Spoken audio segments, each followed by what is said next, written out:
The journey of Isra and Mi'raj had moral lessons we have to be aware of. This journey approved the right believer who was holding onto his religion.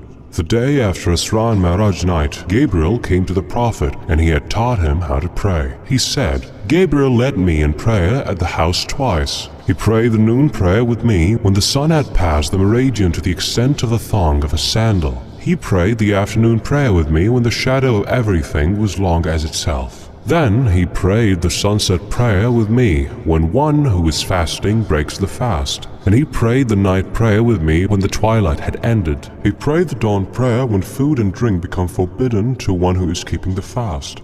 Then he turned to me and said, Muhammad, this is the time observed by the prophets before you.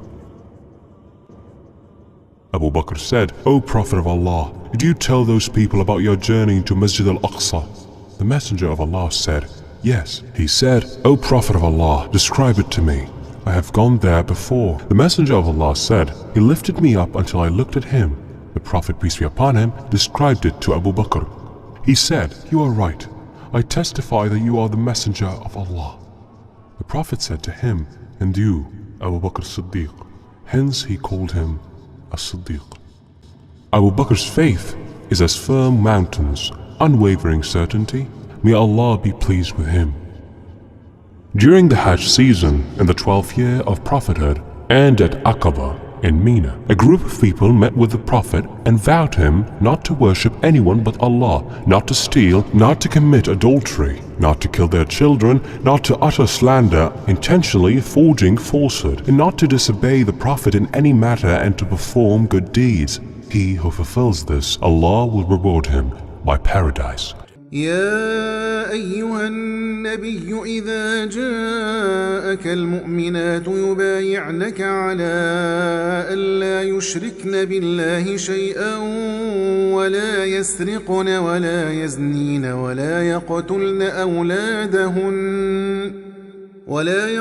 أولادهن ولا يأتين ببهتان يفترينه بين أيديهن وأرجلهن ولا يعصينك في معروف فبايعهن واستغفر لهن الله إن الله غفور رحيم. There were 12 men, and the Prophet took the oath of allegiance with them after the one of the women. And after that, the Prophet sent Mus'ab bin Umair to Yathrib to enlighten people with the teachings of Islam and call them to this religion. O Mus'ab, the Messenger of Allah has chosen you to teach us our religion. May Allah help me to do that. I was ordered to teach you the Quran and to make us understand our religion as well as to lead us in prayer. When the second pledge of Aqaba came, Mus'ab bin Umair went out to Hajj with Al-Ansar, and the people of Yathrib had understood their religion. Their master Al-Bara ibn Ma'rur went out with them.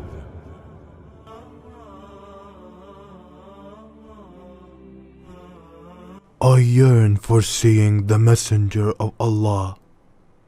So do I. We will swear allegiance to the Messenger of God in Aqaba, our master Al-Bara bin Ma'rur.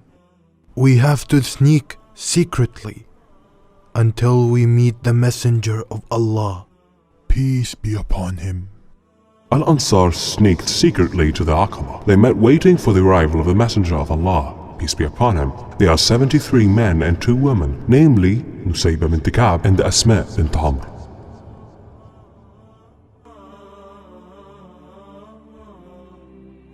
I am worried about the Prophet and his people because they have hurt him badly. Here is the Messenger of Allah coming. Who is this one with him?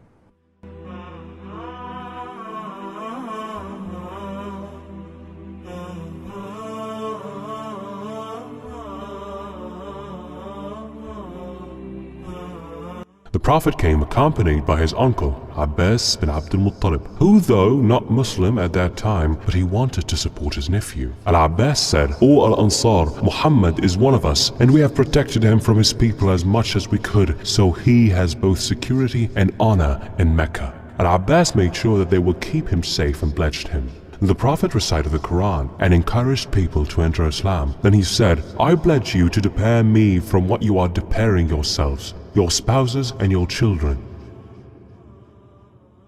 Yes, we swear by Allah who sent you to us, to prevent you from what we are preventing ourselves from, our allegiance, Messenger of God. We pledge it to you. من المؤمنين رجال صدقوا ما عاهدوا الله عليه فمنهم من قضى نحبه ومنهم من ينتظر وما بدلوا تبديلا. The news of the allegiance between the Messenger of Allah and Al-Ansar spread among Muslims in Mecca. About what you had pledged alliance to the Prophet, Musab? To listen, to obey, and to spend in difficulty and ease. And to enjoin good and forbid evil in Allah's service. You will fear the censures of none. Then the Prophet pledged them all. But it happened as we heard, Bilal. One of the demons heard about the treaty between the Prophet and the people of Yathrib and called on the people. O people of Quraysh, do you really want to be with Muhammad while everyone is fighting him?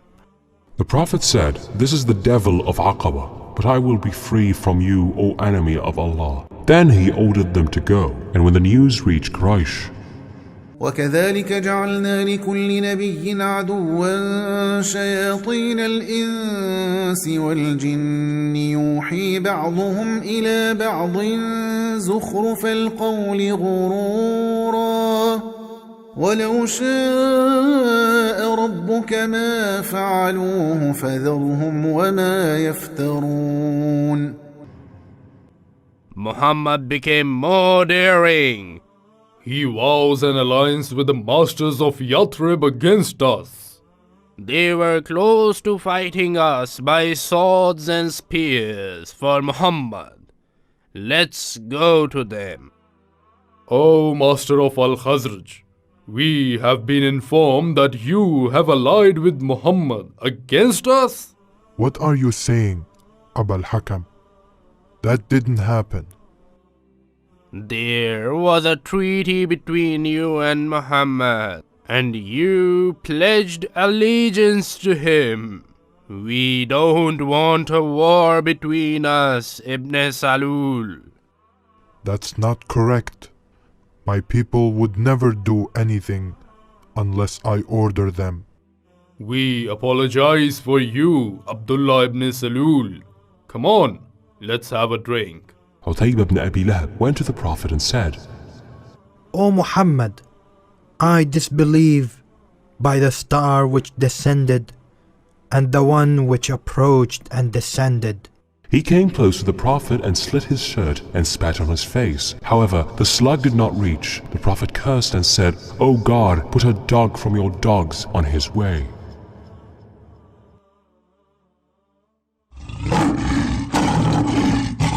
What is it? I fear Muhammad's prayer. So his friends surrounded him to keep him safe, but the lion came and snatched him out of them and went. After the second pledge of Al-Aqaba, and the Prophet allowed the Muslims to emigrate. The Prophet also was allowed to fight and to gain victory against those who oppressed him and his companions. Allah has authorized the Prophet and his companions to defend themselves against those who attacked them. أذن للذين يقاتلون بأنهم ظلموا وإن الله على نصرهم لقدير. الذين أخرجوا من ديارهم بغير حق إلا أن يقولوا ربنا الله ولولا دفع الله الناس بعضهم ببعض لهدمت صوامع وبيع وصلوات ومساجد يذكر فيها اسم الله كثيرا ولينصرن الله من ينصره إن الله لقوي عزيز